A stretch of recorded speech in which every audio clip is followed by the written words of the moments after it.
اخر رقمين من موبايلك كام؟ 24 2 4 يبقى 24. ابو دومه للسيراميك والبورسلين بيمسي عليك وبيقول لك كسبت معانا 24 جنيه. تمام كده؟ لسه عندك فرصه تكسب 200 جنيه كمان. لو قدرت تقول لي ابو دومه للسيراميك والبورسلين فاتح بقاله قد ايه؟ انا هديك اختيارات وانت اختار ما بينهم. مش مشكله. تمام؟ سنه، سنه ونص، سنتين.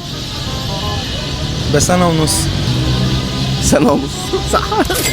كده كسبت 224 جنيه. اتفضل حبيبي، الف مبروك. الله يبارك فيك. وانتوا كمان ما تنسوش ان ابو دومه عامل كرنفال خصومات اخر السنه، اسعار مش هتتكرر على اجود الانواع واحلى التصميمات، ده غير ان الخصومات الكبيره دي على كل حاجه موجوده في المعرض حرفيا. يلا مستني ايه؟ تعالى وغير ديكور بيتك باحلى الاسعار. عنوانهم: الفرع الاول الفيوم طريق مصر دلة برج السراج والعمده، الفرع الثاني الفيوم مدخل ابو عش جردو امام المدرسه الابتدائيه.